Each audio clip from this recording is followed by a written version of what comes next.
Today we are going to solve an interesting SQL problem. You are given a day worth of scheduled departure and arrival times of trains at one station. One platform can only accommodate one train from the beginning of the minute it's scheduled to arrive until the end of the minute it's scheduled to depart. Find the minimum number of platforms necessary to accommodate the entire scheduled traffic. Came across this SQL problem from Nishant Kumar. Thanks, Nishant, for sharing this SQL challenge. So we have two tables, train arrivals and train departures. Train arrivals has train ID and arrival time, and in train departures table, each record contain train ID and departure time. Important thing to remember, a platform is occupied from the minute a train arrives until the end of the minute the train departs. For example, train ID 1 arrives at 8 a.m. and departs at 8:15. That means it occupies the platform during every minute from 8 to 8:15, including 8:15 itself. Our goal is simple. Find the minimum number of platforms required so that all the trains can be accommodated. It's a time overlap problem. At any time, number of platform required is equal to the number of train currently at this station. So if at 5 a.m. there are 3 trains in the station, so we need 3 platforms. So the minimum number of platforms needed is therefore the maximum number of overlapping trains in the station at any moment in time.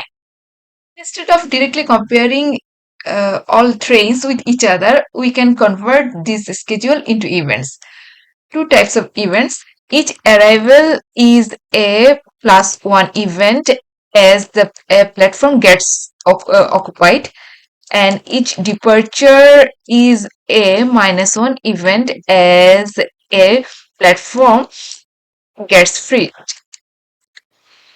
Then we sweep through time in order, keeping a running total. The maximum running total we reach is the answer. Now let's write the query. First, we combine these two tables into a single list of time-stamped events where every arrival gets +1 and every departure gets -1.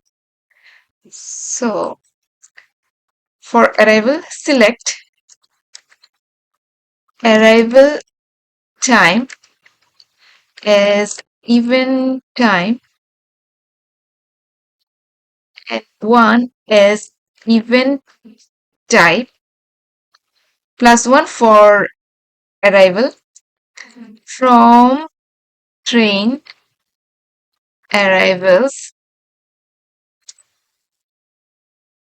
Then we union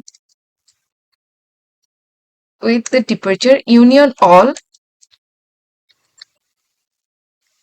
Now for departure time, select. Now for departure time, remember a platform is occupied until the end of the departure minute. So when a train departs at 8:15, it still holds the platform until the end of 8:15. It only frees the platform at 8:16. So in our query, we shift every departure event forward by 1 minute using dated function. So select date, add interval minute by 1, departure time as event time, the column name, and -1 for departure as event type from train departures. So when we run this query, we'll get all the arrivals as 1 and all the departure as -1 event. Okay, we'll wrap this query inside a city. So with schedules as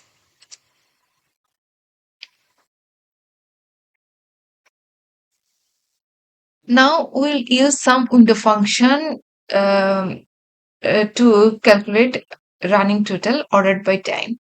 So select, we need event time and sum of event type over order by event time. We need to calculate running total, so we'll use rows between unbounded preceding and current row as we'll give a name platform in use from schedules city. So for each event time, it adds up all the events that came before it, gives us the total number of platform at that time. So when we run this query, we'll get the number of platform is occupied.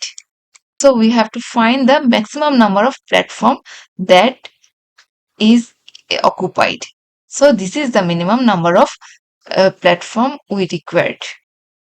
So we'll define a city for this. So time as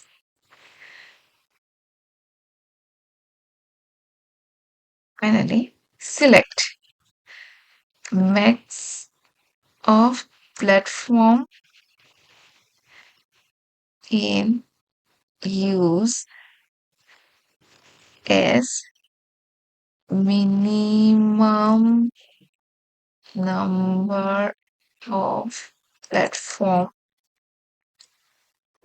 from, from timeline. So